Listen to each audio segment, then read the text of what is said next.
comedian comes to us from Milwaukee, Wisconsin. Put your hands together for Will Krolowitz.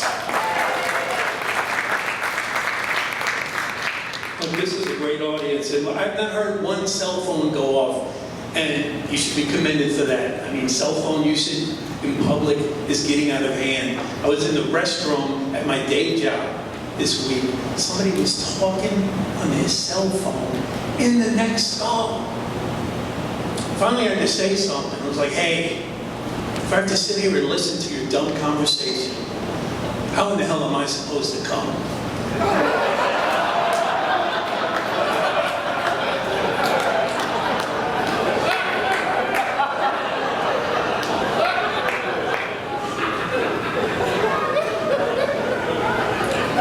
Break's almost over. I'm trying to concentrate.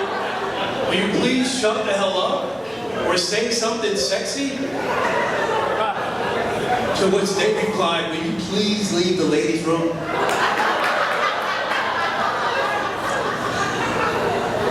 It's a joke. It's a joke, guys.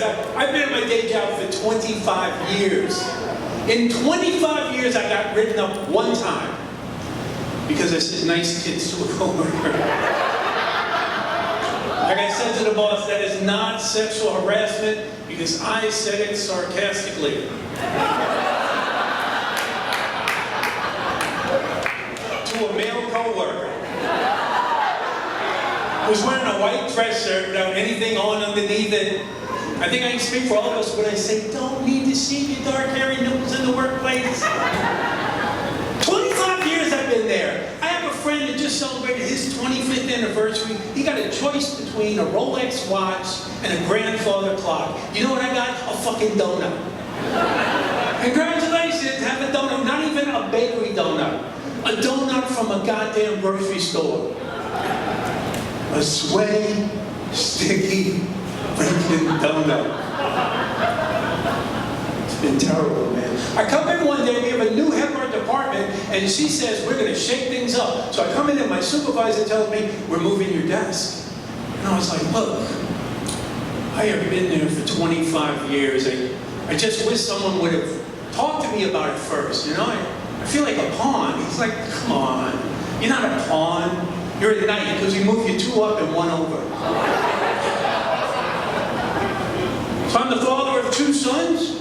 My oldest son is a pretty boy, and I know what you're thinking. No, he must look like his mother. He thinks my other son's my favorite because he looks like me. I'm like, no, he's not my favorite because he looks like me. He's my favorite because he doesn't look like my ex-wife. I met my ex-wife when we were both in the Army, and we eloped without meeting each other's families, which was a big mistake because I found out that I had married into a Sicilian family from New Jersey. I was shocked. My ex-wife's maiden name was Williams. What the hell kind of Sicilian family has the last name of Williams? The kind that's in the witness protection program. So not only are they mobsters, but they're all a bunch of freaking rats. My ex-wife Victoria and her brothers, Sal and Tony Williams. So we split up. She was getting out of the Army, and since she was in the program, she let me take the kids with me, and I took them to Europe, still in the Army. I got out of the Army, went back to my hometown of New Orleans, and my kids weren't getting a good education there. The public schools in New Orleans suck. It's a great party town. The schools suck down there. So I met a Wisconsin girl, and she told me to move to Wisconsin like 27 years ago, and I've been there ever since. We broke up after about a year, though. Too much arguing. I don't like arguing and fighting, especially in public. We're in the mall, and she's like, here, hold my purse. I'm not going to carry your purse. She's like, well, you're not man enough to carry a purse? I'm like, that's a black bag, and I'm wearing brown shoes. I'll look like an idiot. The state of Wisconsin, my sons did get good educations, and they turned out well. They're grown men now. My oldest son, I'm ashamed to tell you, 2 weeks ago today, the 25th of June, he turned 40. How can he do this to me? I've got a 40-year-old child. How can he do this to us? It's just terrible. But years ago, when they were still in college, they took me out for Father's Day, and we're enjoying a nice Father's Day meal. A couple comes in, they got a 5 or 6-year-old kid, they sit down at the table next to us, the kid just starts banging on the table, just making a racket. The parents say nothing. Kid gets up from the table, starts running around the restaurant, the parents say nothing. One of my sons turns to me and goes, Dad, I want to thank you for not allowing us to behave like that. And when I have kids, I'm not going to let them behave like that either.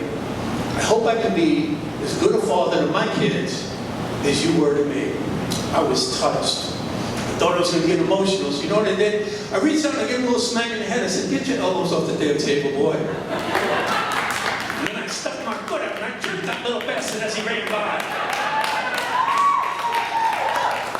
Because it takes a village.